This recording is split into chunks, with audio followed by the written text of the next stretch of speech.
Wait, are we live? Are we live, John? Are this live on YouTube? No, it's not. It's just record, right? We're live. It would be funny if I was like, surprise, we're live. Live to nobody. Oh wow, I'm so confused. Welcome everyone to this Professional Heroes World Quarantine podcast. We are here to do our review and our thoughts on the last of the Daniel Craig trifecta Bond film, No Time to Die, with a very, very quiet Billie Eilish that starts us off. Very, very quiet. So we're here to talk about Bond with Bond superfan. We're gonna go reverse this time. Bond superfan, Mr. Rob Cadet. What's going on? Double O Rob. Here we go. This guy Bond has been apologist, anticipating Rob. this movie since what, April 2nd, 2020 or whatever it was supposed to come out. Yeah. Bond apologist, Mr. Rob Cadet. There we go. And Bond, meh guy. John, say hello. John's doing everybody. his impression of Primo the Cyclops. I don't know. My eye's not big enough. Yes. As you, it's a nice Heroes World shirt, but if you're not aware, if you're new, John is one of the owners and proprietors of Heroes World. So today we're doing our full review. We're going to do non-spoiler first, then go spoilers, and then do some fun stuff at the end. So John, being the person we've discussed if you've watched previous pods, you are an odds and even type of guy when it comes to Bond films. You like one, you dislike the other. You like one, dislike the other. It's been this weird, kind of like every other movie is it's like Star Trek movies, like almost a smash. I feel like, and I'm like Skyfall really got me. I guess we're gonna get into rankings and how we feel about each one. But yeah, they've kind of like Quantum of Solace wasn't good. Spectre I didn't like. If you want to go back and check out our Sidekick Show, Stu and Rob are convinced that Spectre is good. I will say it is not good, but it's good. I'm against that, especially after seeing this new one. Wow. All right, John. Well, we discussed the arc is like Casino Royale, not a fan of Quantum of Solace, like Skyfall, not a fan of Spectre. Now, are you up or down? Where are your thoughts? Let us know. What are you thinking? Yeah. So if we're going, I think we're going spoiler-free kind of impressions first. Yeah, I thought it was a pretty good finale to this Daniel Craig epic. Obviously, I'd like to see more, but it's been a hot minute for Daniel Craig. 16 years, I think, is what this movie marks the anniversary of him being originally cast as Bond. And if you look at that footage on YouTube of him originally getting the part, he looks hella younger. So, overall, I'd say it's a satisfactory ending. I've got some things to say when we get to spoiler territory, but yeah, overall, I'm happy that I saw it. I'm happy that I saw it in theaters. I'm happy that I saw it the weekend it came out, and I'm glad I didn't see any spoilers because in the UK it opened a week early or something like that. Yeah. So I'm actually surprised none of those stuff got leaked out. So people are relatively good now. Ever since the goodwill of Star Wars, The Last Jedi. Was it I don't even know what the movie called. People were really good. Rise of Skywalker. Ooh. Was it called The Last Skywalker? The Last. It wasn't. Was it? No, it was. Right. Yeah. It was. People were really good with spoilers since that was a golden age when people were like, everyone was like, did you see it? And everyone was really good.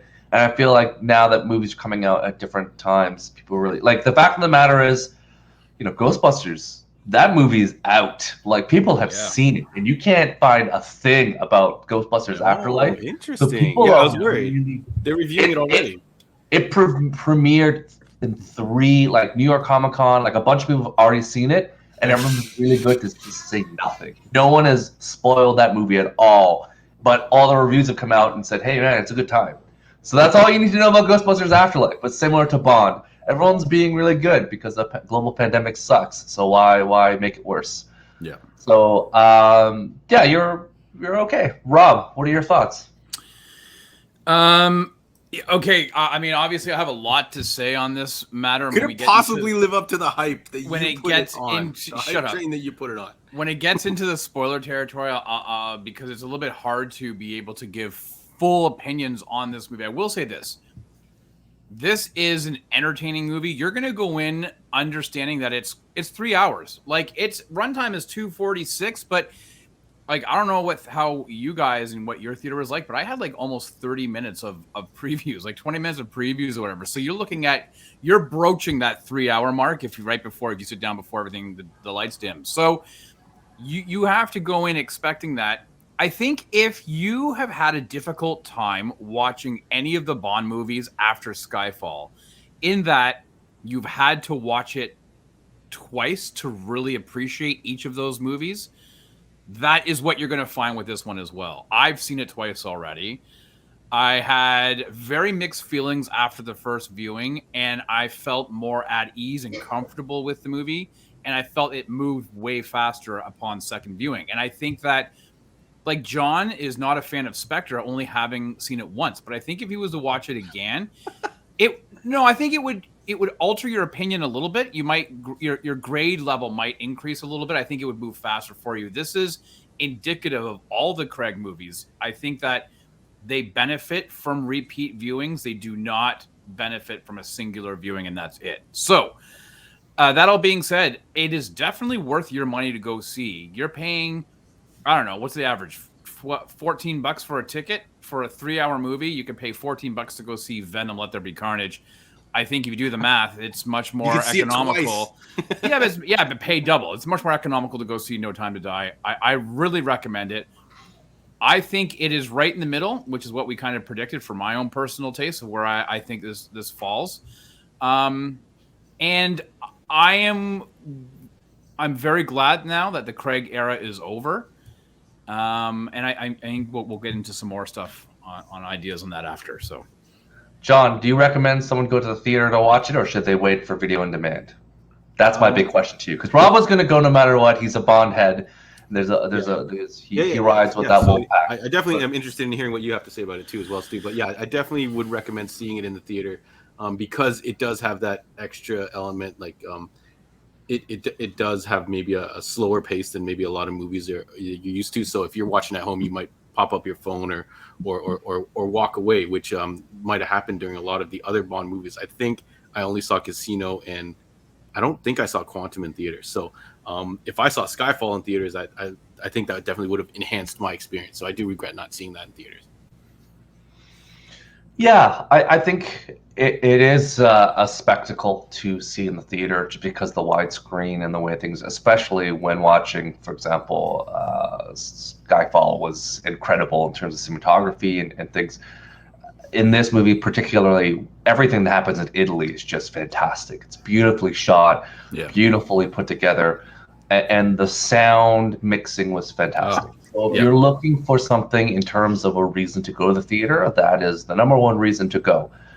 To your point, John, it is a little rocky at points and times. This is not a movie from end to end. It is not like Fast and Furious. It does not go miles upon speed, miles per hour. There is quite a lull in terms of Act 1 and Act 3 are the best, and then Act 2 is really slow. Like, it's really just like ramping down before they go back up again.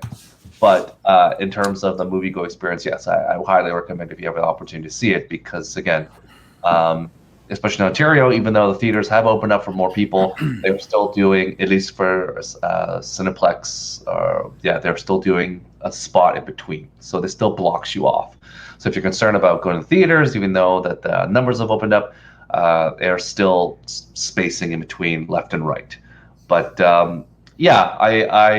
I think that it is definitely worthwhile, and it's a nice end to this 5-movie, basically serialized Bond past trilogy. Now it's a 5th of the film. So, and every character has its moments to shine in this movie. Not as much as Batman. Although the third Batman movie, The Dark Knight Rises. Dark Knight Rises, where everyone has a soliloquy. No one has a Michael Caine like soliloquy where he cries. But every character that you know of Bond, like M, Q, Moneypenny, even John's boy Tanner, gets a moment to kind of nod to the crowd to say their farewells. So nonetheless, I don't think we can criticize any of the performances, but that is that. So we're gonna go straight into spoilers, because frankly, There's nothing else we can say besides. Oh, actually, let's do this, John. What is your rating of this film? Oh, rating. So rating out of 10. I am usually pretty generous in this, and especially in added movie-going experience. I'm very tempted to give it a 10 out of 10, but when we get to talking more in depth, you'll see why. So I'm going to have to give it like a solid 8, a strong 8, and maybe goes up on the second viewing if Rob is all but correct. Mr. Gadet. I'm going to go with an 8.5. Okay. I'm surprised. All right. I as well follow with John's 8. That's it. It's not better. It's not worse. It's there are some really great moments, and then there's just some moments where I'm just like, ugh. So what do you rate higher the trilogy? Do you rate Casino and Skyfall higher than an 8? It's not a trilogy, right? There's 5 movies. It's considered a trilogy. John's fallen in coma on those other 2. When it's a trilogy, when people rewatch Lord of the Rings, Quantum of Solace is pretty much an extension of Casino. Yes. I think we can pretty much agree that. Yep. And Spectres almost could be split between the two, like Skyfall and this movie. Mm-hmm. Yep. So I would say for sure the Casino Royale and Skyfall are higher. Yeah. Okay. Although, I'll be honest with you though, for me, I think that this movie, while it's just below Skyfall, is just like a tad below. Like I gotta say, like So Skyfall is a 9. This is 8.5. Is what you're saying? No, because then Rob has to higher score because that's not. Yeah, Casino has to be 10. Your comment already just is taking down your argument. If it's just a tad below, then wouldn't it be like an 8.9 then? And if Skyfall, he could mean an 8.6. I don't. Listen, I'm not CGC. I'm not doing them by 2s. All right, it's it's 0.5s on each one. All right, so 8.8. Yeah. All right. So this is now we're going to full spoilers. So if you have seen the movie, join us on a ride because we're going to go some deep talk, some conversations. You can see Rob shuffling the notes as if he's Mr. Walter Cronkite getting ready for some news at 11, and John, who has no notes, and I myself, the new school, with my phone ready. So here we are, ready to go. So John, full spoilers into No Time to Die. Talk to me with the villain. No Time to, villain is one of the. I don't know if it's an issue or it's a non-issue. So they introduced a whole bunch of new characters in this movie. They all had fantastic introductions and got to play brilliant parts, except the villain, especially towards the end, is where I have the most issues with this movie. Doesn't seem to have any form of plan that is clear to what's going on. It is brilliantly acted. Like he does Rami what's Malek? the guy's name? Yeah. Rami Malek? Yeah. He does a wicked job, like playing, and I'm sure you guys would attest that this is an old school style Bond villain. Like you would watch those old Bond villains. I'm just making some assumptions here because I haven't seen older Bond movie in a million years, but they were just there to be evil for evil's sake, and they would usually have a cool gimmick or two. So this guy, like, he was menacing. He had a wicked intro, like that whole intro scene was hella intense in the snow, and he had the cool mask. I actually forgot that I was going to do a graphic of the mask, but we'll do that next time. But yeah, the only problem is he doesn't get fleshed out, and it is probably because they wanted to give time to these other new characters that they've introduced and give closure to the other characters. So he gets very little time. He is still 100 times better than Blofeld or Borgfilter, whatever the guy from the last movie is. Don't shake your head. He is the worst villain out of all of them. Nope. He is definitely ranked the bottom. If we're gonna do a villain ranking, I'm ranking him the lowest for sure. But yeah, overall, I was happy with this villain and the purpose that he served in this movie. Except for the end, his plan is not clear. But I don't think that is on the character. That is on the overall story towards the end of the movie. Killing everyone around the world is just like Thanos. He's like, I just want to kill people for balance. Yeah, no, but the whole really thing matter. When you start breaking down, the whole thing is like, why didn't he just leave the island then? Why didn't he? Is he supposed to get on one of those? It's not clear exactly what he's supposed to be doing at the end, and why does he come back and confront Bond? He could have bounced. You know what I mean?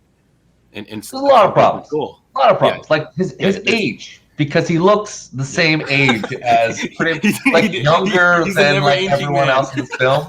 Like Leah Seydoux, and he's like, you're the same age as her probably, and in this movie you're like, how old are you? Like it was really sketchy in But terms he had of the like garden with all the plants, so maybe he's got the secret, elixir of fountain life. of youth. Yeah, but that was the poison. It was just the poison island, right? Like that's every plant was poisonous. That's the whole. He had other plants that Poison did all garden. kinds of things. I think that was my understanding of it. But yeah. Yeah, it's because I think they're in real life they're only 4 years apart. So in the movie when she's like a little girl, I'm like, you're not that much older than her, but we're gonna let that one slide. Let's continue on. So in terms of this, I want to get your thoughts, John, because Rob will go on. This movie did a lot of things that no one expected Bond movies to do. Like, for example, again, big spoiler, killing James Bond. So what are your thoughts, John, on this? So should I touch on the other things that I kind of liked about this movie before we get into that whole box of nonsense? So yeah, like you mentioned earlier, cinematography and music are all fantastic. Rob's boy Hans Zimmer on the score, the Billie Eilish track actually sounded really good at the beginning too. I actually didn't really like the song on its own, but when you add the graphics from the whole James Bond thing, and then they had like that DNA spiral made out of guns. Yeah. That was hella cool. So I was like, okay, I'm on board for this song.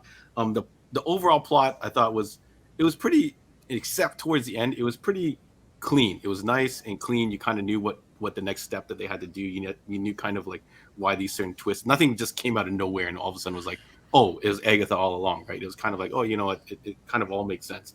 And it kind of tied everything up very nicely, this whole trilogy. So if you're looking for closure for the entire Daniel Craig thing, it kind of ties it all up very, very, very clean. And then the new characters are awesome. So we'll get to what you're saying is Bond killing Bond. Like, I have an issue with this. Like, I'm not as hardcore James Bond guy as you guys, but in 24 films, 25 films, 25 films now. Mm-hmm. Yeah. What's rule number one? You don't kill effing James Bond, right? I don't think he's ever actually got more than a flesh wound. Like he's never like been in a situation where how do you kill James Bond all of a sudden at the end of the movie? And I think one of the things that I hate about certain movies is when they start adding deaths in, or they go for the sad ending just for dramatic effect. They don't kind of make it like I don't see why he couldn't have ridden off into the sunset and had the happy ending, because I think was Spectre supposed to be his last one, and then they somehow managed to get him for this one?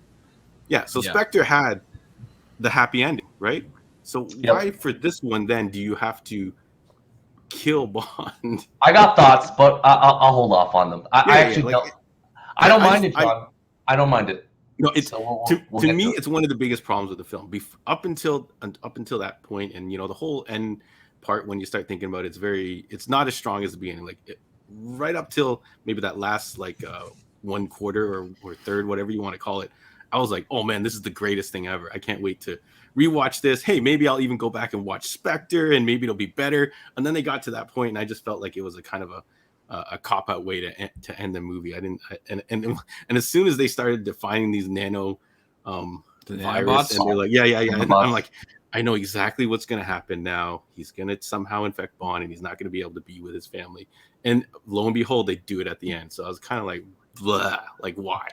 And you're telling me Q can't develop something, or at least when he thinks, I'm pretty sure he's a smart guy, he knew what Bond was going to do. He could say, hey, no, Bond, come back. Let me look at this for more than 5 minutes and see if we can figure something out. So John, let me just say this quickly. That is my biggest issue with the movie. John, let me just say something quickly.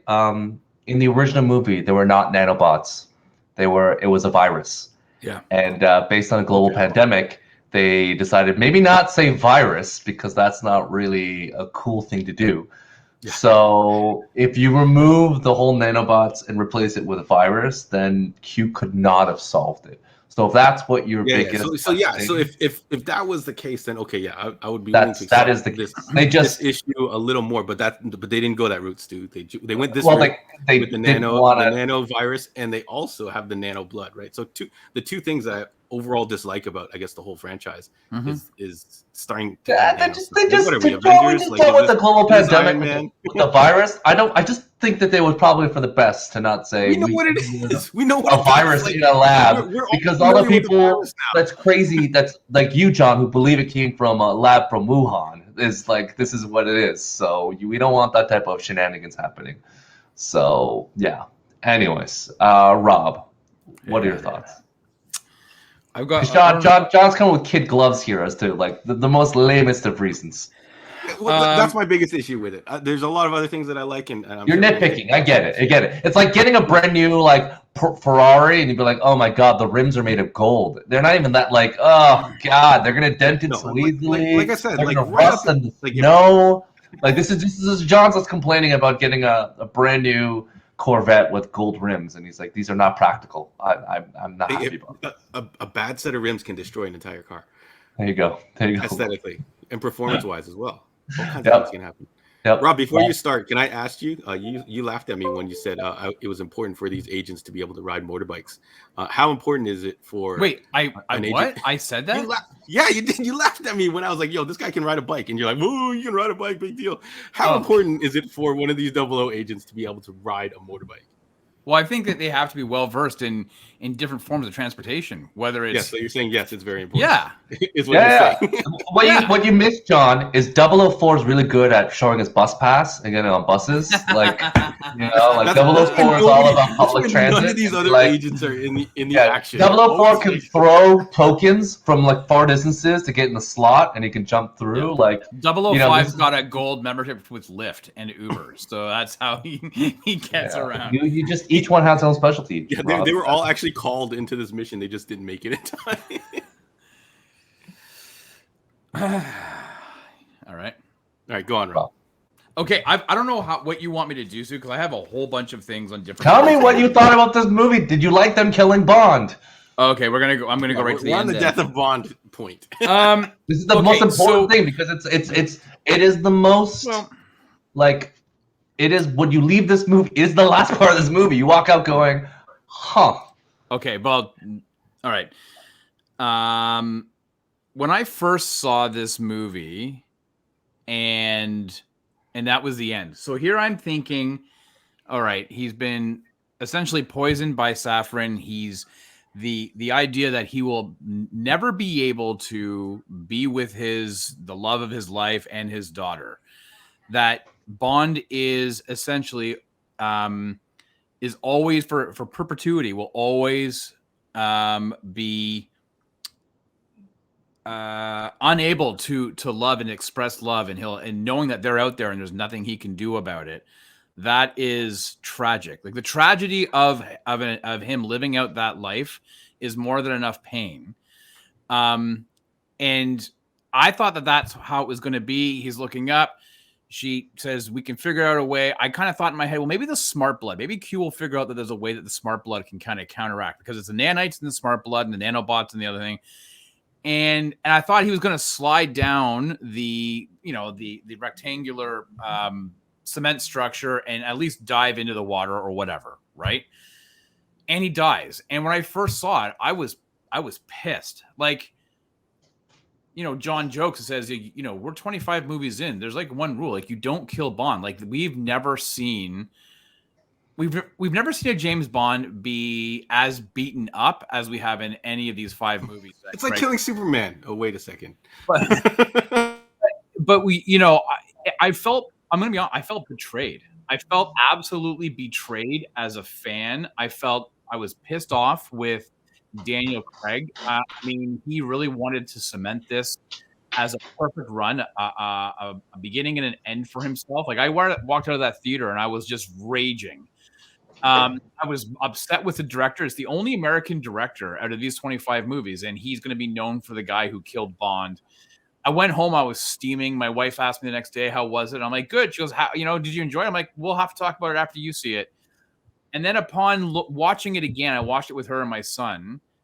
She felt the exact same way I did. She felt betrayed as somebody who you've invested this time in watching this character, and it's just taken away from you for really no purpose. But upon my second viewing, I was able to understand that he would have preferred to have died as opposed to living out life with the inability to be able to be close to the ones that he loves. Like, yes, you're there for God and country, Queen and country, but you're also there to protect the people that you love. If you have an inability to properly do that, then what would be the point for him? And so, Well, the idea is he could also touch other people that could become a danger to them, right? So I accepted the fact that he made that mental decision to not push harder to get out. I mean, he was bleeding pretty heavily, so it's hard to say. He might have just been like, I know I'm done for. I mean, they kind of foreshadowed it when Felix had died, and he's like, that's a lot of blood. Like, so and the fact that the camera zoomed up as he's walking up the stairs and the blood trickling out, maybe it was he knew that he was not meant long for this world. So I was more accepting of the fate, but I will say that after my first viewing, before I left the theater, I stayed right to the very end, and that very last title card was James Bond Will Return. So I at least I knew there wasn't going to be like a special scene afterwards, but I was waiting for that title card because that's synonymous with the James Bond movies, and at least I have that. Yeah, so that's how I felt. Like I was really angry. I was really pissed, and I think if people have only watched it once, they may be feeling the same way. They may be feeling really pissed off. You just don't do that to this one character. But I'm here to tell you, after seeing it that second time, I accept it, and I think you will too. I think it's an easy way out. You may not be happy with it, but I think you'll accept it. Well, John, you know what?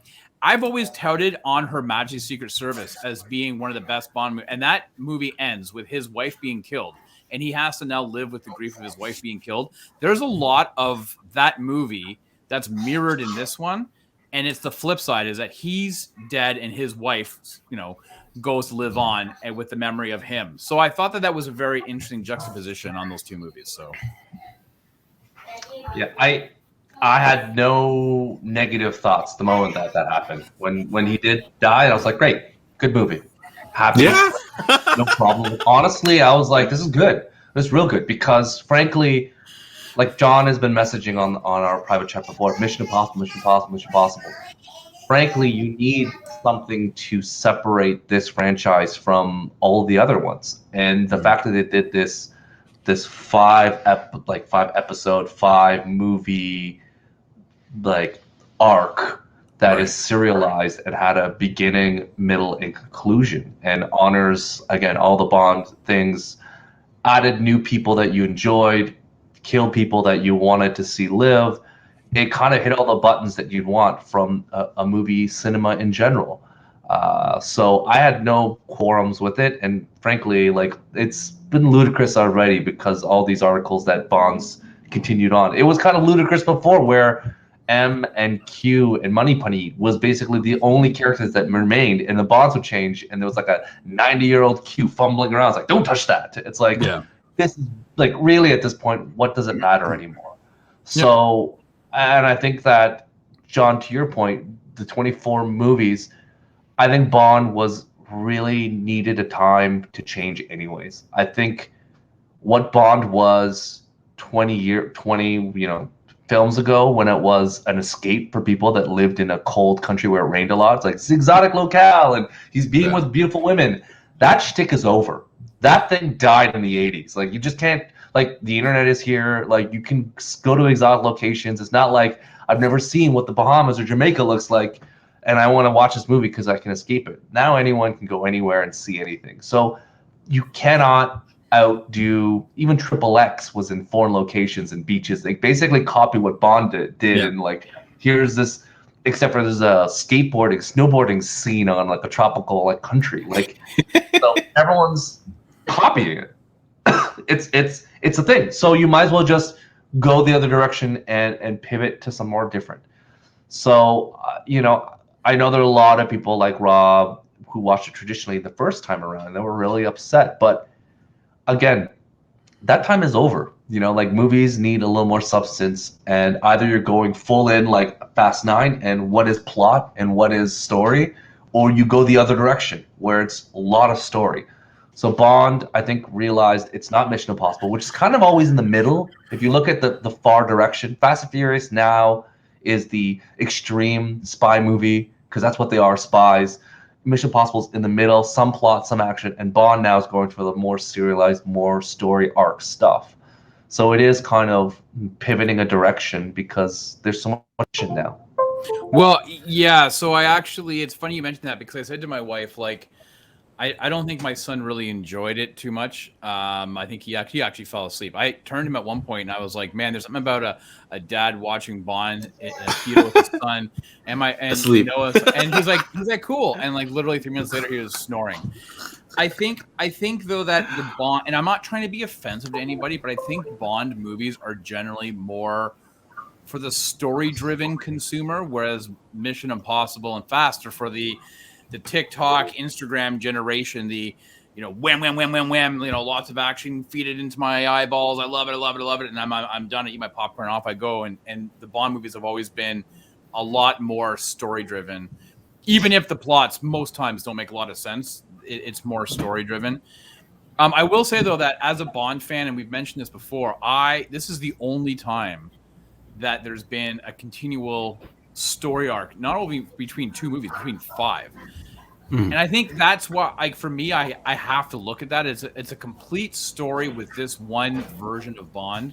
Thankfully, I've got 5 others that I can look at, and I know that there's a new one coming out, right, in the next couple of years. So this is probably, if you felt like watching a complete James Bond story, then you would watch all 5. If you just want to watch a quick James Bond, there's 24 other ones. And then you'll be disappointed in the end. There's 19 other ones. No, but there's 19 other ones that they're just like, they're like books. Like, John, you're a big fan of the Jack Reacher books. Like, every other Bond movie is like a Jack Reacher book. Yeah, but you sure as hell bet when they're done with Jack Reacher, are they going to kill him in the last novel? I don't think so. No, you never know. Right? You know what I mean? I think it's a cheap, like a cheap way to end things and get a dramatic effect without really earning it. Yeah, I did want to touch on something that John had said about, because you asked him about Saffron as a villain. I found him, like, first of all, aside from seeing in that flashback at the beginning, which I'll get into because I have thoughts on that. It's an hour and a half before he appears again. He appears in Madeline Swan's, like, as a psychiatrist in her office, and he's grabbing her, strands of her hair for the DNA stuff, right? But his whole entire mission is to wipe out Spectre, because Mr. White, right, Madeline's father, was, essentially killed his family, left him. I think he was like 14 or 15 or something. And that's his whole mission. His whole goal was to wipe out Spectre. Well, he does it. Like, he accomplished, much like Raiders of the Lost Ark, the bad guy's mission actually was fulfilled. It was never stopped. I didn't really understand what the purpose of his mission afterwards was. Did he want power? Like, he made mention about getting rid of certain people, but for what purpose? Like, I felt he was driven by revenge, and then was he driven by power? I have no idea. I really felt, as great as Rami Malek is, I thought he was shortchanged on this villain. Like, it was a really, it definitely is not a villain that you would put up on the hierarchy of Bond villains. He was a replacement, as you remember, because he wasn't cast originally in this role. Yeah. So he kind of stepped in last moment to be a Bond villain. Yeah. He did have, I think it was the guy who was supposed to, there was a different actor who was attached to it. So Sami Malek just stepped into it last moment. So I don't blame him for it. Again, he did what he had to do in the movies, and for his scenes, he was fine. Well, and yeah, to even expand on that, actually, so the director, Cary Fukunaga, comes in on this movie, and certain sets have already been built, right? Like, certain things have already been done because it was going to be under Danny Boyle, who walked away from this movie. Yep. So Cary Fukunaga has to come in, and he has to essentially redraft a script around sets that have already been built that they need to use. So I heard the ending wasn't all ironed out as well. They kind of had to do it as they went. So that's maybe why it's not as strong as, like I said, like the first 75-80% of this movie, I am super, super happy with. Love it. Like, I don't know if we're gonna go scene by scene, but I love a lot of the stuff, and just the ending just not as strong. That's fine. We'll go through it. But Rob, you have some notes, so hit your hi-hats. What do you want to talk about? Let's go. Let's go, Rob. What you got? Well, okay. First of all, you said something about the sound mixing. The explosions in this, especially when it involved Bond, were like I've never seen him take shots like that. Like this. So when he's outside of Vesper Lynd's, he should be dead. Well, you felt the explosion as it gets rocketed back, and then there was a couple other times where is this the grenades being launched in the door, and he gets pushed. Like, Like that was like just phenomenal. Like I love listening to that. Okay, the first the opening, the first gun barrel opening without any blood. I don't know if you knew that or not, but I was like, I'm watching that. I'm like, wow, You're a where's the nerd. blood on the gun barrel? I didn't understand. It's also the first open that is a flashback. They've never done a cold open that's been a flashback before. And right before they get to the titles with the song, it's Dr. No with the dots and the colors. I was like, oh, that's amazing. They were kind of leading like maybe Sami Malek's character was going to be Dr. No. I even said that. I was like, Yeah. oh, I think he's Dr. No. I think he's Dr. No, and I was wrong. It's no all around. Did you guys know that she was pregnant? Because I had a suspicion when they're in the car and they're surrounded and he's surrounded by everybody and she's pleading with him that she hasn't turned her back on him, that she didn't give him up. And she goes, I have to tell you something. And he goes, I bet you do. I was like, oh shit, she's pregnant. And then he takes her. Not of the secret that is getting them about to be getting killed. Well, no, because I think that she wrote, when she wrote her secret and went to burn it, I think it said something like expecting. No, it said like in the French. the something the man in the white mask. I think it said. So I'm pretty sure it said. So then, when she goes to the train, when he puts her on the train, as the doors close, she holds her stomach. She does. She does this, and I was like, "Fuck, man, she's pregnant." Did you pick that up on the second viewing? No, the first viewing. Look at her; she's grabbing her stomach. Yeah, she did. You're like hitting your wife, Kelly. Hey, look! Did you see her grab her stomach? I wouldn't tell her that. I really like the John. Let's be fair. That's what you do with Chris. Be like, Chris, I watched the movie good. Look, I know. I don't know how much you want me to get into this because I'm. This is your time. This is your time to shine. Clearly, this is your jam, Rob. We're doing this because of you. Oh, gee, thanks. I wasn't a fan of Lashana Lynch as Nomi 007. On my first viewing, I was really irritated by her take on this. I was like pissed off, to be honest with you. Really, I loved it. I did, and then when I saw it the second time, I appreciated what she did more. But I was like, the first time I was like, there's a lack of respect. Like she's like, I've been in the field for like 3 years, and I'm like, what, man? Like, what are you doing? Right? Like, are you? You technically don't know how long 00s survive. Technically, no. These Bond characters are timeless. So he's been in the field. James for like might have been like an years? anomaly. Yeah, like it's like I thought like. I feel their life expectancy is short. So, the fact that he's 3 years like the Michael Jordan of 00s. Yeah, it could be dog years where they're like, oh, this is much longer than you expect. I was sad to see Felix Leiter die. I mean, he took it like a champ. He got the gut shot. But it was interesting that he floats down to the bottom, much like Vesper did when they drowned in Casino Royale. That was a sad death. Yeah, I was a big fan of Logan Ash. Anytime I see Billy Magnuson, I was like, yeah, boy, he's in this movie. It was great. Oh, I'm trying. Where's he from? He's from that Bruce Lee movie that nobody liked, right? He's from Steve McQueen. He's in a lot of things. John, you may know him from Birth of the Dragon. Yeah, that one. Yeah. Game Night. He was in Aladdin, and he's also in the new Saints of the Many Saints of Newark. He's in a bunch of different things, but he was really well played in just terms of like. Oh yeah! Shout out! He got what was coming to him. Shout out to my boy Buju Benton. Walk like a champion down in Jamaica. That was everything. There was just French kiss. Those in Jamaica know it's all about Buju Benton all the way. So there was when they're like, "Do you know somewhere quiet and we could talk?" And he's like, "Yeah, took him to the club," and then they had that conversation. I thought that scene was magical. And can we just before we jump, can we just give a huge shout out to Anna de Armas? She was incredible in this movie. Yeah, she was sorry. The MVP of this movie. She stole the movie. Yeah, she stole the movie. She walked in and she was the best thing in this movie. And I was upset. I'm like, that's it? She's done? Even then she was like, oh, you should stay longer. I'm like, oh, God, you're so good. She was perfect. Yeah. I just want a spin-off movie with her. I was glad she left. I was worried they were going to kill her. Yeah, good point. I actually thought that she was a much effective agent than 007 was. Like, she was different. But Lashana Lynch did that. She kicked that one near the end, the Russian guy, and it was like it looked kind of wonky, like the kick she gave. Meanwhile, Paloma She's wearing here, she's heels. like going all over. Yeah, like, I thought it was great. And I mean, when Bond is like 3 weeks, yeah, I'm sure.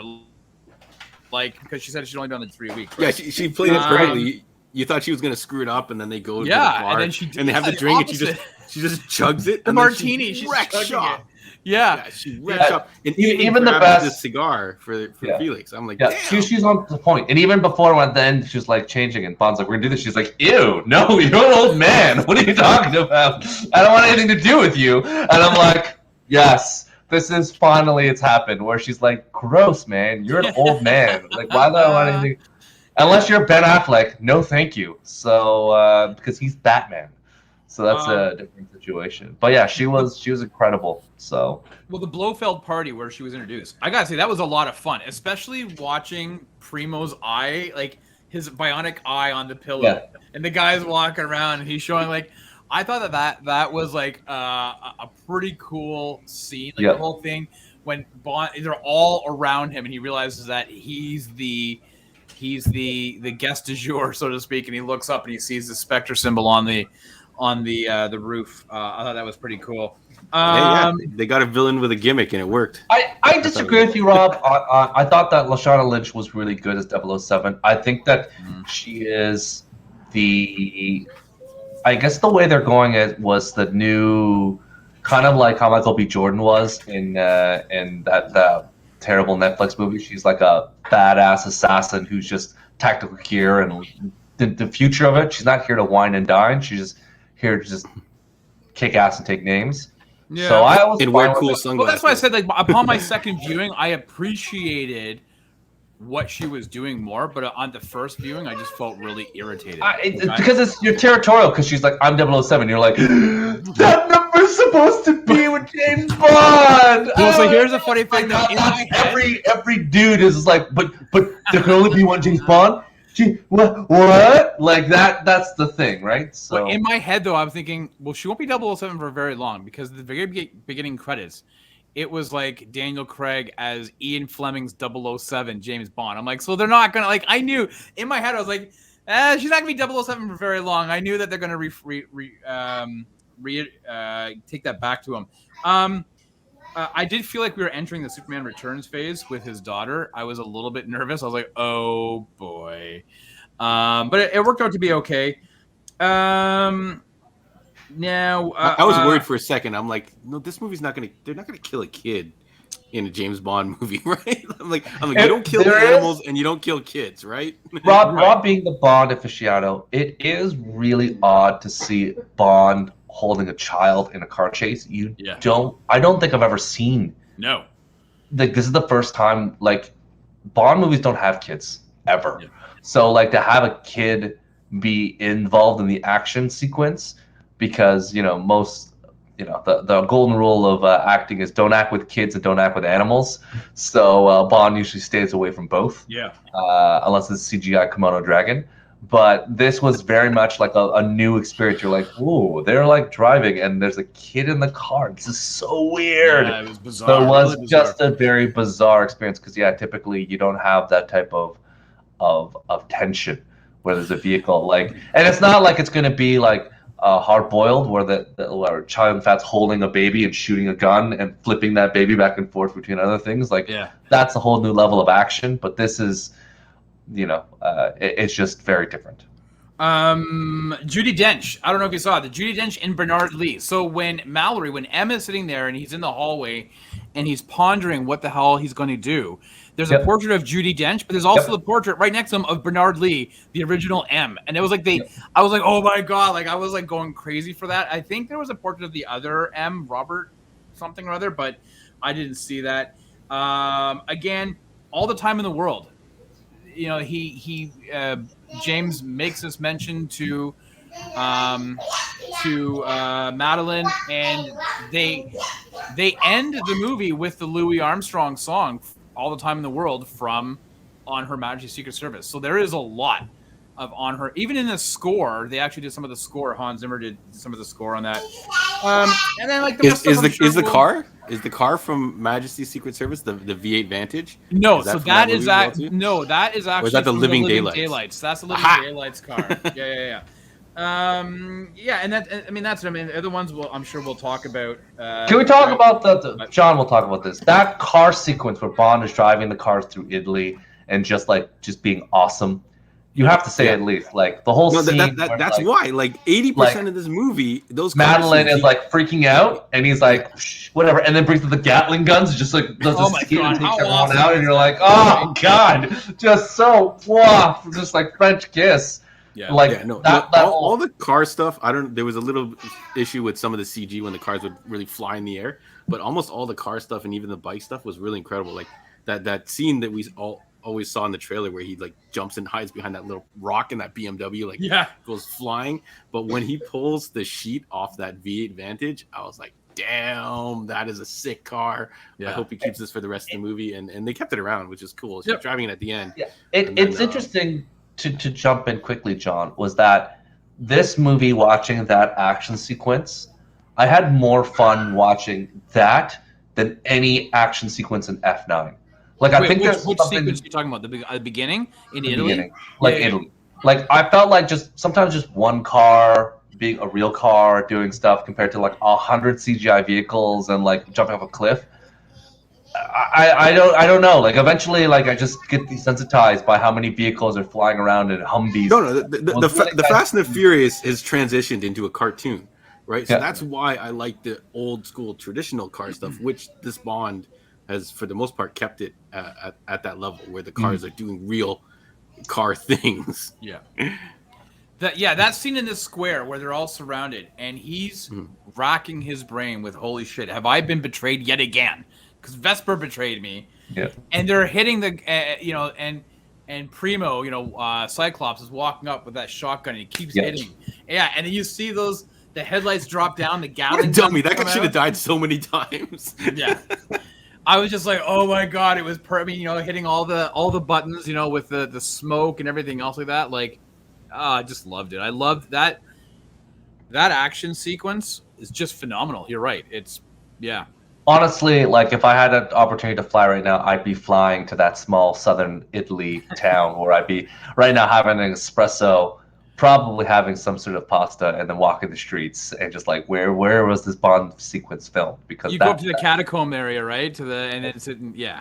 It looks beautiful. Everything looks just beautiful. Like I think Bond. I did not see that coming. All those guys that sent him to the tomb, mad shady. Like. This is why I like the last couple Bond films, that the location selection are just beautiful real world places, and then but some this of the did other a good job of establishing them with the shots. I feel like establishing shots didn't have any of that.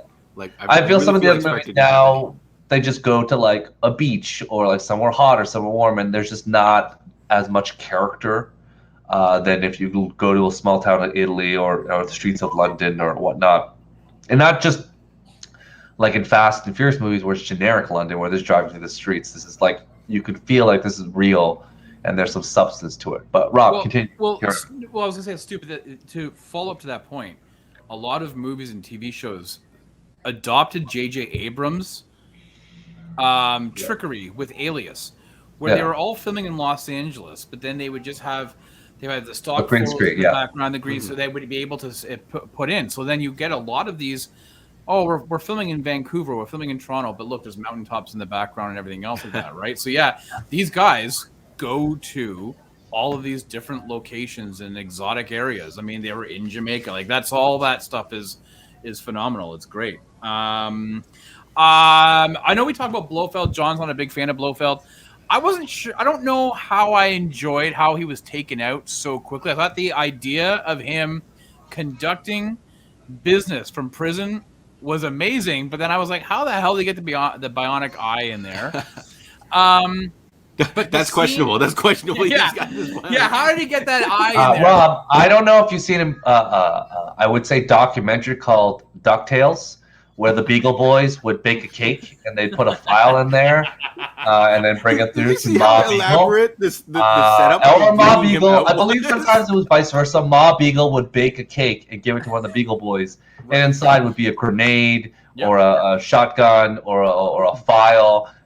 So I would assume Mrs. Beagle helped, either put a robotic eye in there so he could adjust it himself, or did something of that nature. But I agree with John. I mean, for the whole prison sequence, like it was so elaborate to bring him out. But didn't you find it like creepy as all hell? Like I found his performance in this was better than anything he did in Spectre, and I would challenge you to argue against that. Like it's definitely way better. Like if he played in Spectre the way he was in this movie, then yes, okay, I would see your point.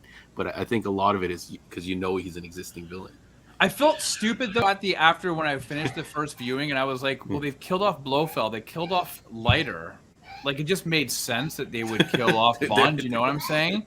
Because I was very surprised that they did kill Blofeld. Like I was like, whoa! Like we only had 2 movies with this guy, and even then, it was really only a movie and a quarter, right? So, yeah. I guess I'm like my question is, are they going to be recasting everybody now? Like I don't. Yeah, 100%. Yeah. I mean, I feel that kind of short changes a lot of these actors. Like I thought, they set up a whole team at the end. There's a Mission Impossible like team established at the end. Yeah, well, maybe Ray Fiennes doesn't want to do this anymore either. We're assuming that he wants to continue doing this. Maybe he's like, yeah, I'm good. Like, why do I can just go back to do other things. He doesn't have to do He's got money. He's got the man that shall not be named money. The dude is good. Wow. He looked like he aged more than Daniel Craig in like the span of when was he established? Skyfall, or was he established in Spectre? Well, you saw him in Skyfall, but then he becomes M. It looked like I was like, wow, what happened to this guy? But I guess look at his hair. To make him look, they're trying to make him look like his fade went high up, man. His fade on the back, I was like, they're making him look really like Bernard Lee. Like he looked hunched over. He had like. The pants were. I guess it was like bit. His storyline. They wanted him to look like. I was like, why does this guy look like he's not doing so good? Like, so I was a little worried about him. Well, I don't know. I mean, so there's just like those little Bond things. At the end of the day, I enjoyed it. I much more preferred it after the second viewing, and I would go back again. That being said, it is coming out, I think, on video on demand and on Blu-ray in December, so I'll just wait. But I cannot wait to. I would actually sit and watch all 5 of them in a row again. And knowing Harris is probably busy with her Venom movies now. She's got to keep on going. A Shriek. So let's, guys are mighty have fallen. and I'm sure Bill Tanner's gonna end up in one of the Marvel TV shows. These are good actors who are just gonna get stuff. Like, trust me, anyone who's worth their weight is gonna be picked up by a Marvel movie or / maybe an Agatha TV show. They'll just show up in there, and then boom, this is it. One last thing, and I'm sure John can appreciate this. I watched it with my buddy Sammy on Thursday, and when they're at home, right? They're back at the lakefront house in Norway, and Madeline and James put Mateen down to bed, and she tells her, "Okay, it's time to bed. Close your eyes." And the kid just close their eyes and go to sleep. I was like, "That's bullshit. Kids do not go to sleep that quickly. That's crap." And my buddy Sammy is like, "That's your problem with this movie so far? Like, that's the big thing that you're holding. You're saying that's not realistic." First off, Rob, she's Dr. Madeline Swan's a doctor, a physician. She may have been able to train her kid to do that and sleep. So put a little whiskey in her bottle. Yeah. She probably put some nanobots in there. Rob, you don't know what it is. So this is not a fight that you need to worry about. So, Stu, what are your notes? What do you got? Like I said before, I've been kind of dropping my thoughts in between yours. I enjoyed the film. I thought there was no problems with it. In terms of my thoughts and views are, I think they should recast everyone. They got to go young. They got to start Bond at 30. You just scorch the earth. Just wipe this clean and go back to nothing. But I do have some ideas and thoughts that I'll go over with you guys momentarily. In my mind, they should do a Man from U.N.C.L.E. situation and do a very young Felix Leiter and a Bond as 2 guys fresh in the CIA, fresh in MI6, working together, kind of doing stuff. and it just go really, really young and just go a different direction. Because I think unless they go back to the formula where it's like a completely different Bond every movie, so they could have Henry Cavill step in for the next one in like 2 years, do one Bond and be done. Unless they're going to accelerate the schedule. I think they're generally like 12 years of commitment. Because they get multiple. But maybe they have to change that formula, right? Even Disney is Marvel's not signing people to those contracts. John, do you know when you sign for Bond, you sign away your rights from ever wearing a tuxedo ever again? Like, who's going to do this? John, you can never wear a tuxedo on film ever again. You know that's a rule. Is you know that legit? You can never wear like if you watch Pierce Brosnan, he'll wear a tuxedo, but the bow tie can't be tied. Yeah. So you'll see it like in order for you to be Bond, you have to give away a lot of your licensing and rights for future films. So if Daniel Craig wants to be in a movie and they're like, oh, we want you to wear a tuxedo with a bow tie, he's like, I can't do it. Yeah. Bond prohibits me. That's why Knives Out. So why would anyone agree to do one film with Bond and be like, oh, if you're 20 or 30, be like, maybe things. If I'm gonna do more movies, I'm never allowed to wear a tuxedo again. F this jazz. Like, I think that locking someone down is also a financial cost. If you lock someone down and they're cheap, John, you're not going to do movie by movie. You're not going to pay people a lot of money. Like that's you'll do the Marvel method of locking people down for 3 movies minimum at a set cost, and then if they get better, then you pay them more each one after. Yeah, this is not how you run a good business, John. You don't just say we get a new person every single time. It would be absolute chaos. I think that the best thing to do would be to lock somebody in for a 3-picture deal. Mm-hmm. I don't think you need to do more than that. If they're doing well and they want to re-up, then you just lock them in for 2 more after that.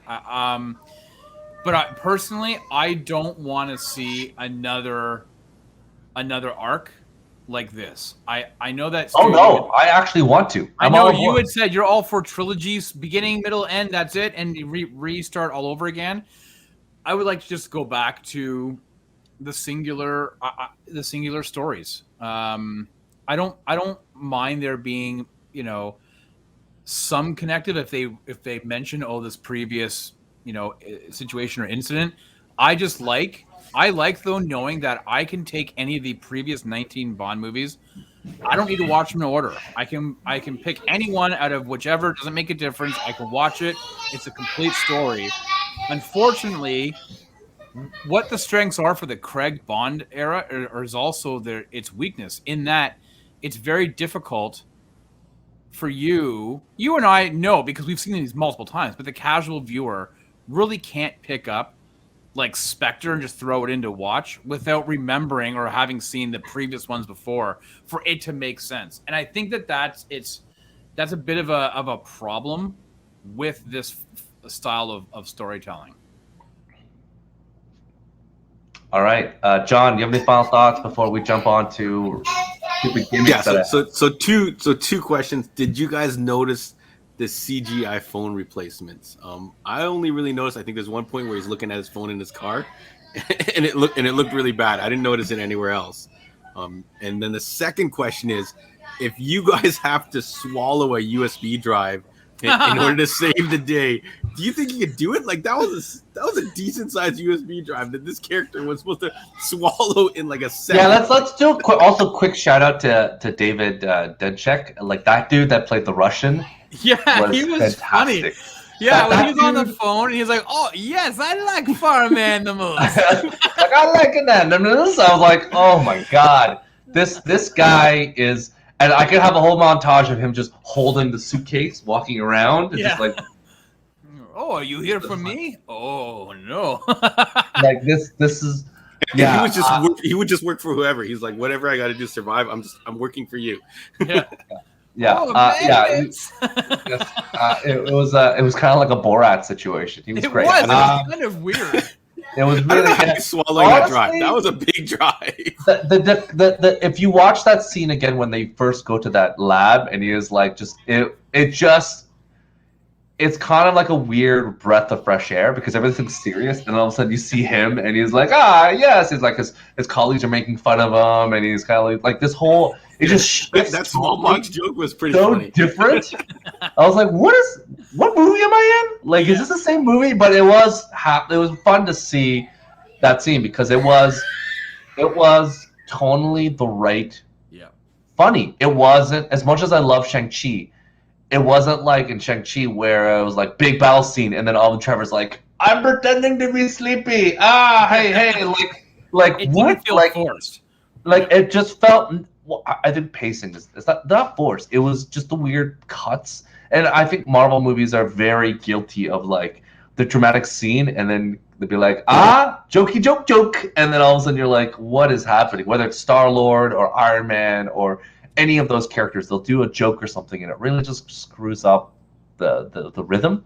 Yep. But for that Bond movie, it kind of fit in the right time where he was kind of goofy. So definitely, I think, yeah. Let me ask both of you, especially with John, what was your impression of Craig's portrayal as Bond in this movie? Like, did you find he was different in this movie than he had been in the past few that you've seen? Oh yeah, you can definitely tell he's not as physical is the biggest notice. He doesn't really go He's hand to hand, jacked toe to still. toe. Yeah, he still looks pretty good, but he does not do any of the physical fights. True, Aside yeah. from there's a couple moves at the end. I think he like kind of when he snaps Cyclops' neck and stuff like that. But other than that, everything he does is with guns, which is fine. You know, he's getting older. You don't want to do that to your star. He didn't stab his neck. He EMP in the watch, and he made he EMP'd him in the eye. Yeah. Explode in his brain. Yeah, but it didn't explode his earpiece for some reason, or the nanites. I don't know. Yeah, I know, right? What about you, Stu? Did you find his portrayal was different in this than in the previous ones? I believe, yeah, 100%. But that was story driven. Like the beginning of the movie, you needed him to be kind of a dick and kind of like unreasonable. Older, right? Like he's like, what? Like we know in the beginning, Madeline wasn't involved in this, but you need him kind of be a little off keel and unreasonable. Yeah. Like Bond would, on most circumstances, be like, okay, I'll hear your story out and figure it out. Wouldn't just walk away from a woman and just go bonkers. Like he was just, this is the woman you love and you spent this much time with, and you're just like, burn notice. You just wrote her off. You're like, I don't trust you, and you walk away after everything you've kind of been through.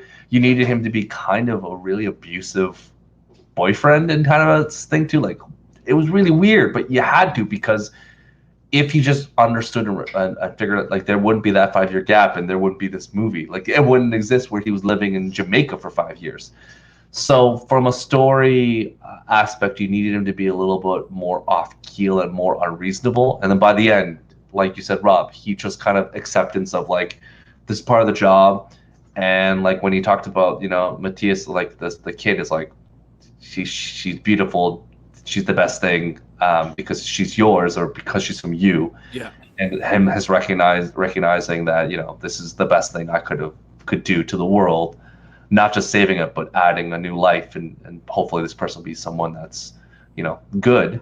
Then that was it. Like everything he did in this movie was purposeful for the movie, and that's it. I found Craig felt more alive in this movie. Like I felt maybe he enjoyed it more. I don't know what, but he seemed to have more fun. Like he was drinking like a fish. I mean, that's the one thing that he was constantly drinking in this movie, right?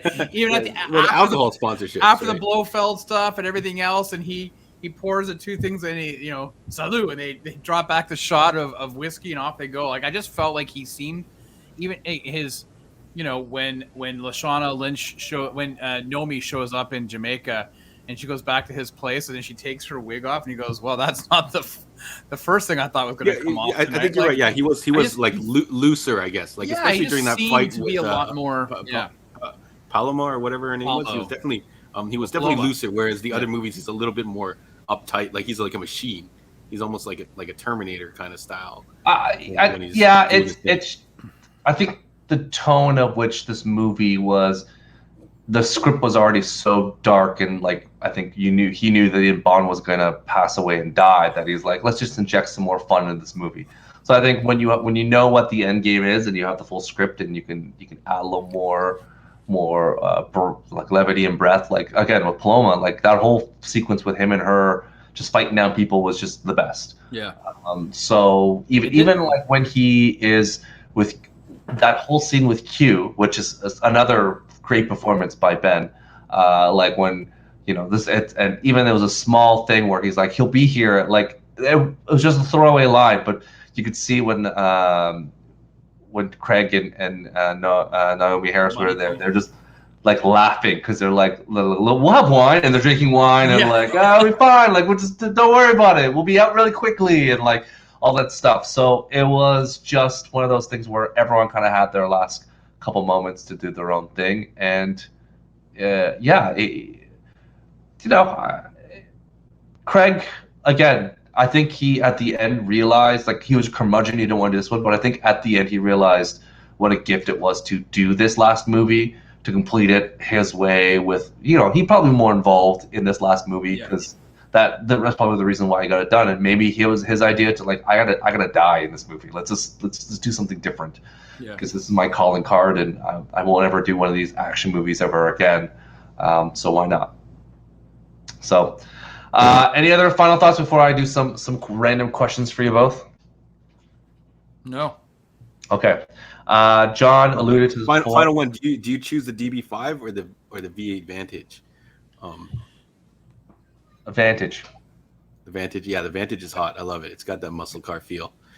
What about that? What about what was the other one? There are no other cards. No, in the back. In the background, there was the Aston Martin, that white one, the really slick. It was behind Mallory when he was on the wind tunnel. Oh, that's like probably a concept car or something like that. You can't drive that. That looks sick. I'm gonna go with the DB5, man. Are you kidding me? Yeah. It's hard to argue. I just really like how that Vantage looked. But yeah, the DB5, it's hard to argue with the classic styling, and it just looks so good. Yeah. The Vantage looked really nice just driving on that the wall of Italy or wherever they were. It was just really nice. Anyways, okay. So my question to you, Rob, let me do the silly questions first. Okay, so here we go. Now that the Bond film is done, they're inevitably going to think about rebooting and doing different things. I'm going to shoot you 7 or 8 ideas, and John and Rob, you're going to tell me whether you're in or not. Would this work? A young girl shows up. So this is a reboot. A young girl shows up at Bond's door claiming to be his daughter. She's chased by a villain. Can Bond and her find out the truth and save the day? Would you watch this Bond film? Yes or no? No, I'm out. I don't think they ran into this problem with Jack Reacher too. You cannot saddle your hero as the family man when he's already being established as this type of loner character. Yep. So that's the same thing I was thinking too. Yeah. Okay, great. Pitch number 2. Bond disappears, retiring from MI6. Felix has been captured on a mission. Paloma has shown up at the door and has asked him to join the CIA, to join their operatives, rescue Felix, and take down the big bad. Is this a movie you'll watch, John? I'm in. CIA, not as soon as you add Paloma in, I'm in regardless. But this is one of the key points that I liked about the movie was that spy stuff. When they were walking in and they're putting in their earpieces and doing their spy thing, and even the whole Felix Leiter kind of the side gig, and then Mallory's like, oh, now you're working for them. I really love that whole dynamic. So anything, if you're going to take that and expand that beyond this whole just MI6 thing, then yeah, I'm in for that. Rob?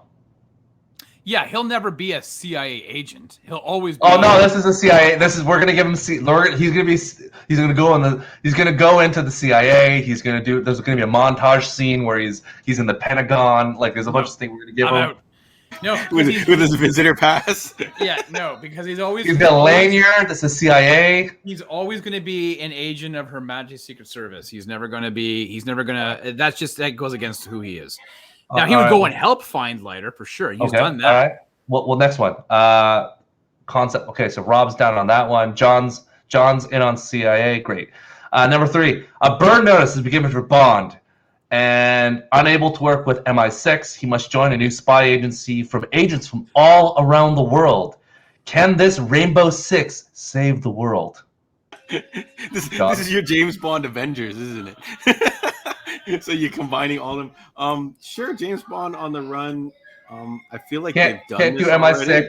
I think they own. Amazon does own the rights to all of Tom Clancy. Tom Clancy and Rainbow Six is an international strike force and team. Owns all Tom Clancy stuff. I like the burn notice idea, but I don't think you want to mix Bond with Tom Clancy stuff. I think that's especially Rainbow Six. Rainbow Six can be a whole different tactical military dude. But this is your time to get Bond with Michael B. Jordan. That would be interesting, but yeah, no, I don't think so. I'm out. No. Okay. The problem is that you're taking Bond out of the very British aspect of things and you're Americanizing him. Oh, wait till pitch 4. Here we go. Bond wakes up from a coma from the events of No Time to Die in downtown London. He wakes up. The hospital is empty. He walks the streets and notices the smell of rotten flesh. Bond versus zombies. What do you got, John? Are you watching this movie? No. After watching so many zombie stuff. Bond versus zombies. This is 28 Days Later meets 007. Rob, come on. Are you getting Talking Brad about Pitt? British. Are you getting We're Brad Pitt London town. as 007? Then I'm in. But Yeah, I'll watch it. Okay, pitch number 5. Bond goes on a mission to the International Space Station. Somehow, he gets pushed into a wormhole and ends up on an alien planet. Fighting aliens on Mars. Will he be able to get home? James Bond on Mars. John, are you watching this movie? So, Space Bond is what you're promoting here. 100% Space Bond with space lasers. I question what James Bond is going to do in an unfamiliar territory like the outer space. But if Fast and the Furious can do it, James Bond can certainly do it. You've already seen it in Moonraker. No, I'm out. Jeez. All right. Okay. If you told me he was going through a wormhole like Matthew McConaughey in Interstellar, and I'll be like, if Hans Zimmer's scoring that sucker, I'm yes. Hans Zimmer's in, baby. He's back. I'm waiting for the rom-com pitch too. Pitch 6. While fighting Dr. No, Bond falls into a machine that transports him back in time. Dr. No is now King of England, and can Bond stop him and find his way home? Having not being familiar with Dr. No, sure, I'm okay with this one. This one's okay. Medieval times, Bond, Dr. No, Bond. swords. I feel like medieval Bond actually makes more sense. It was essentially what they were doing in Guy Ritchie's King Arthur. So it makes sense. Get Guy Ritchie to direct it as well. think Bond has transferable skills to be able to survive in medieval England. I don't think he would know how to make weapons out of bamboo and sticks, and he if he can't ride a motorcycle, fly a helicopter, or drive an Aston Martin, what good is he with a horse and carriage? So I'm out. Horse riding is probably one of the other skills that they are trained on, though. Okay. Pitch 7. Felix and Bond go on a buddy cop adventure in Russia to stop a rogue CIA agent. I'm in. Buddy movie. I'm in. Buddy cop. Cop in Russia. Red Heat. 100%. Yeah. Rob, are you in on this one? Oh, for sure. Yeah. Yeah. Felix and James together. There we go. Pitch 8. Bond, while visiting the Vatican, falls into a pit, waking up where he is surrounded by Bibles and different paraphernalia. He must fight ghosts. Bond versus the supernatural. Get out of town. No thanks. Fight ghosts? Ghosts. No, I'd like to see him fight the Catholics like a midnight mass. Sorry, John. A religious vehicle. But I'm out.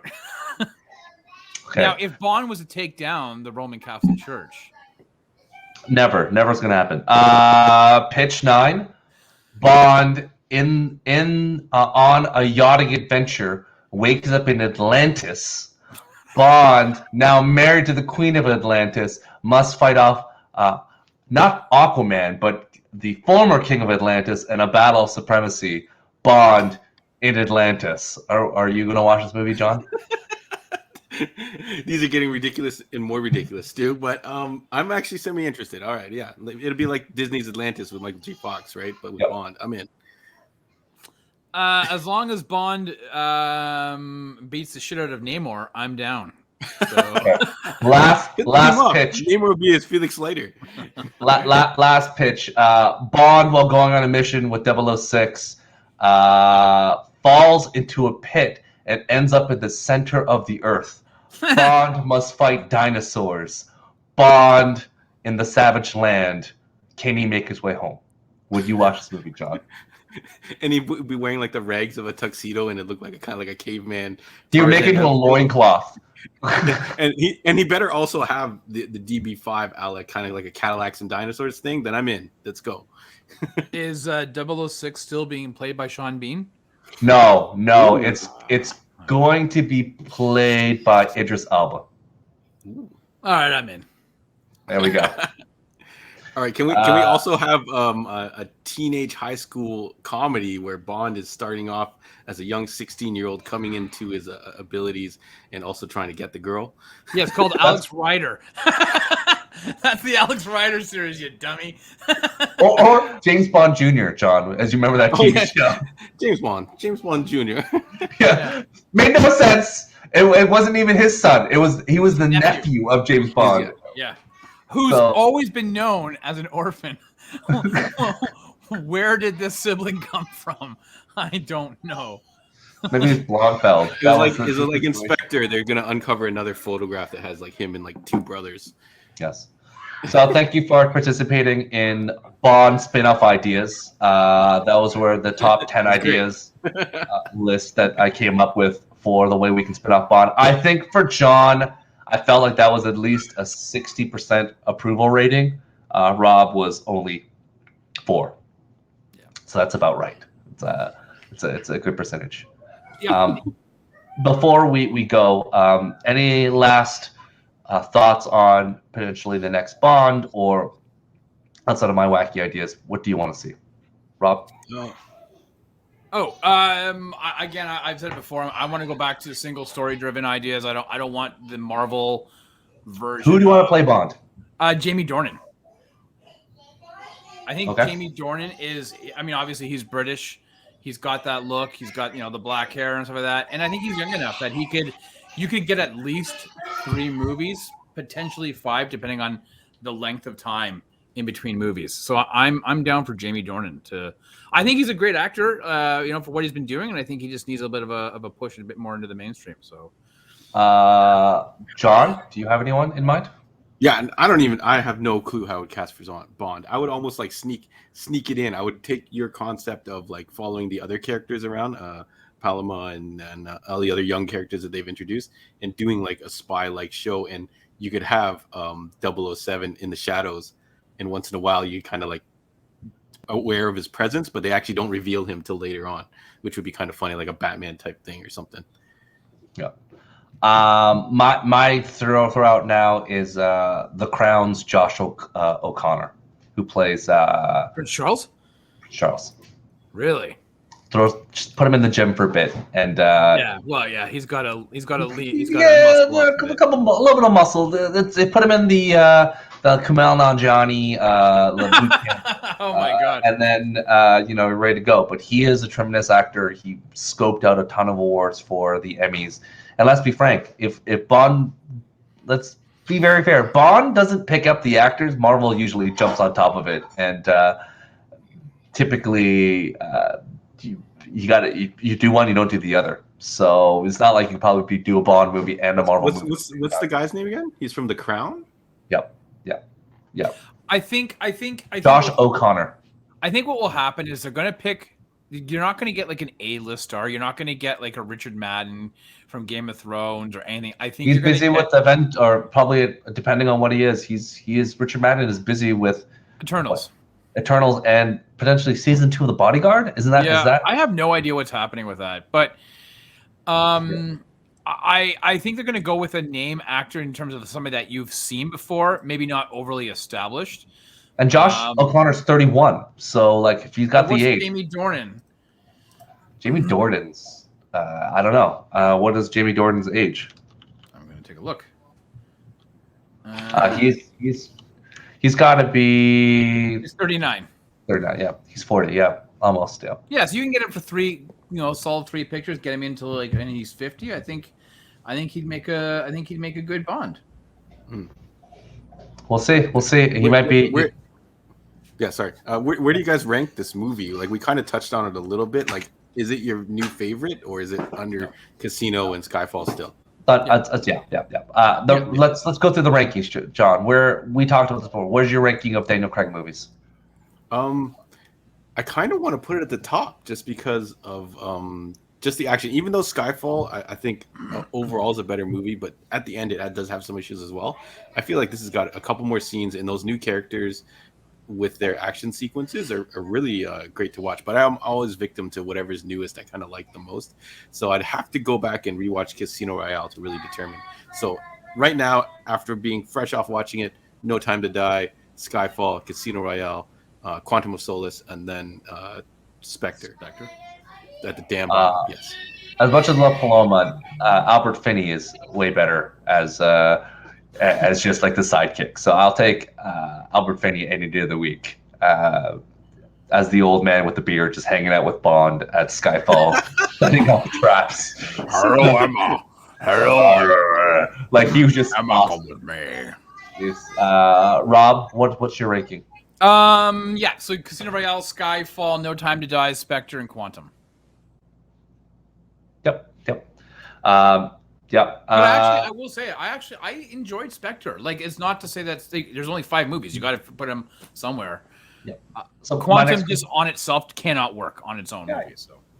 Yep, 100%. Mine still stands, but even before this review, I knew it was going to be still Skyfall, Casino Royale, No Time to Die, Spectre, and Quantum. So similar.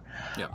My last question to both of you, as before we wrap this up, John, if you had to introduce a friend to 007 James Bond, the franchise, what movie would you recommend them that they watch first? Oh, that's a good one. Because let's say your daughter's got to the age where they could watch a movie. Which one are you going to put them in front of to watch? What Bond movie are you going to? I think it has to actually go, and it's just funnily enough, it's the first one. It's the Casino Royale one. I feel like it's got the best mix of like a little bit of everything going. It's not too crazy in the action, and it's also not. It's also got enough action to propel the rest of the story. I think some people might lose it where they get to the poker stuff if you're not into poker, but I feel like a lot of people in general are familiar with this whole poker idea. Maybe they might have not been as into it before, but those scenes are I think most people complain about when they do in the poker game, they didn't get it. But I think a lot of people are into it now, so they'll be fine. Rob? This is tough because I think a lot of people who are not will have no patience for watching older movies. So they'll be like, "Oh my God, come on!"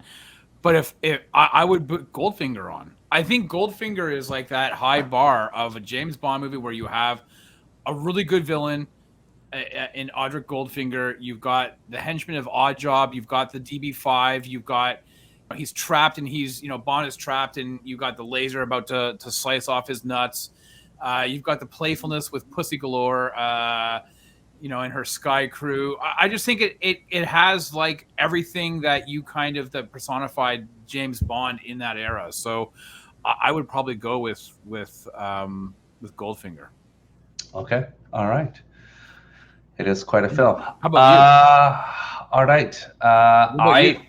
I think with kids today,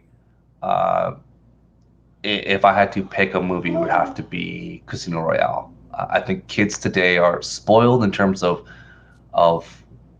good, basically 1080p HD. And if kids see a movie that's black and white or fluttering or it looks like it's a little bit not perfect, they're like, I'm not watching this. Like they become Goldfinger's from '64 or something like that. That's basically they're cinema snobs. They're like, oh, it doesn't look nice. I'm not watching this movie. I think if I was a younger kid, it would be Casino Royale. And I think if I was gonna go, I think I would go back to a more classic Bond movie.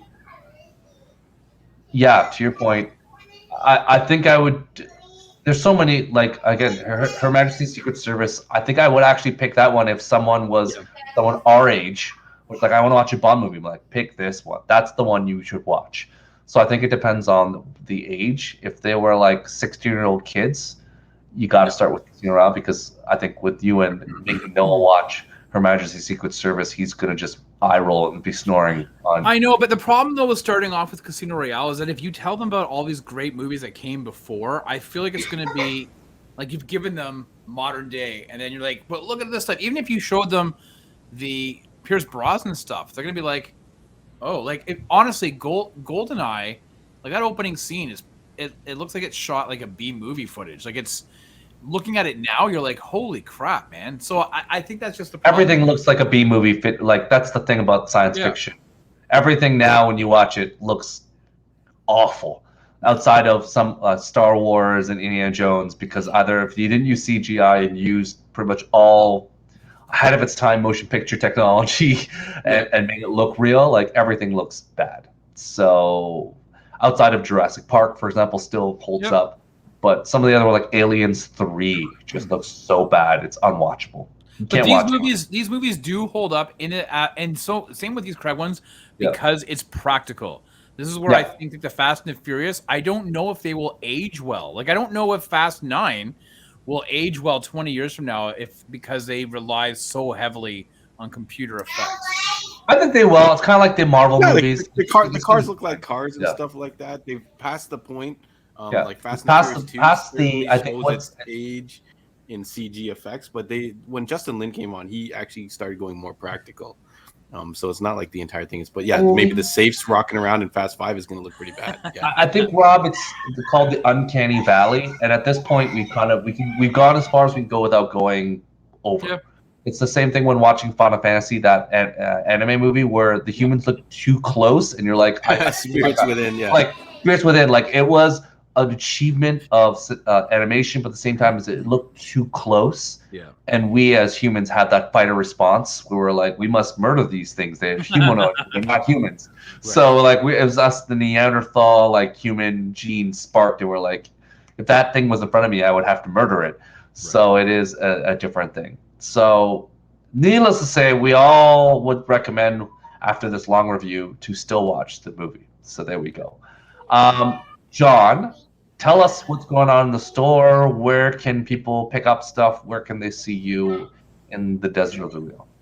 Yeah, so we are open for walk-in clientele, and we are.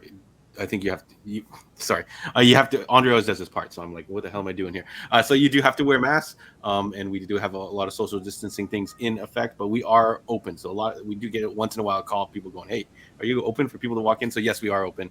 We're located on 8601 Warden Avenue, right in the northeast corner. You'll see a lot of very fun amenities: a cocoa bubble tea, Felix and Norton cookies, fantastic cookies, McDonald's, Shoppers Drug Mart, all kinds of fun stuff.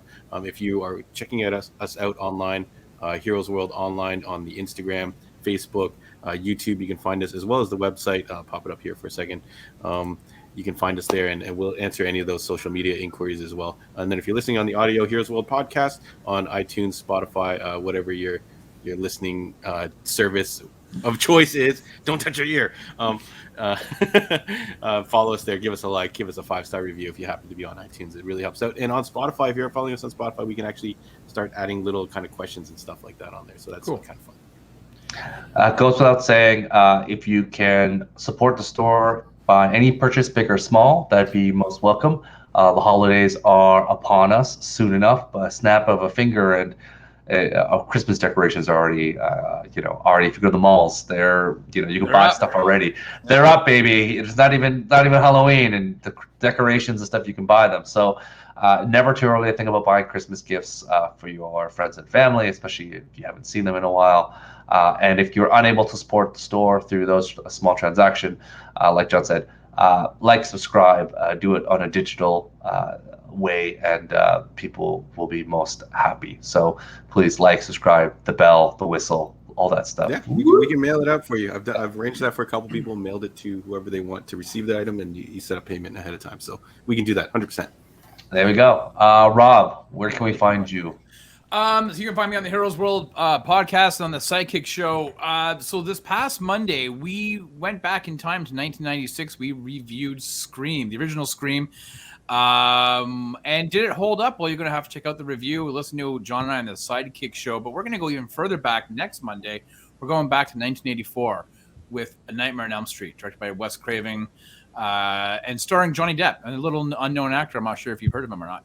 So we're going to see, does A Nightmare on Elm Street really kicked off the horror genre pictures of the 80s? Does it hold up or not? We will take a look. And I believe that on this upcoming Heroes World podcast on Sunday, we're talking DC fandom. Lots of trailers will be dropping. Lots of information for your eyeballs, including that new Batman trailer that's coming out on Saturday. So definitely tune in on Sunday for the Heroes World podcast, as we're going to give you all the goods from the DC fandom. Yeah, it's been a while since we've thrown some love at DC. We watch a lot of Marvel properties. I am the only one watching Doom Patrol and sticking through Titans for why. I don't know why I do this to myself. So let's just say both those shows are Titans is a slog. Doom Patrol's a delight. I'm all on board for the weirdness of the Doom Patrol. So yeah, we don't talk about them very often, but it's stuff going. And I know Rob is slowly watching Stargirl as well. I have to start it. It's starting soon. Superman and Lois. Rob's a big fan of Superman, Lois, and Superman and Lois. Yeah. Yep. So yeah. So we'll look forward to talking about throw some DC love for those who constantly say we don't talk about DC. It's not our fault. Their stuff's really hard to watch. They're not kicking out their stuff as often. So yeah, like I am using a VPN and watching it through different means to get the content. It is not easily accessible in Canada, unfortunately. So nonetheless, thank you for joining us today on our review on No Time to Die. Hopefully we see Bond either fighting zombies, ninjas, dinosaurs, ghosts, ghouls, werewolves, or hanging out with Felix on a beach. Like basically my bonus pitch is it's like a weekend at Bernie's, where the two of them are on the beach together, and they have to solve a case involving a murder. So that's my last pitch. So there you go. Thank you for joining us. Have a good one. Thanks, everybody. Bye, everyone. See ya.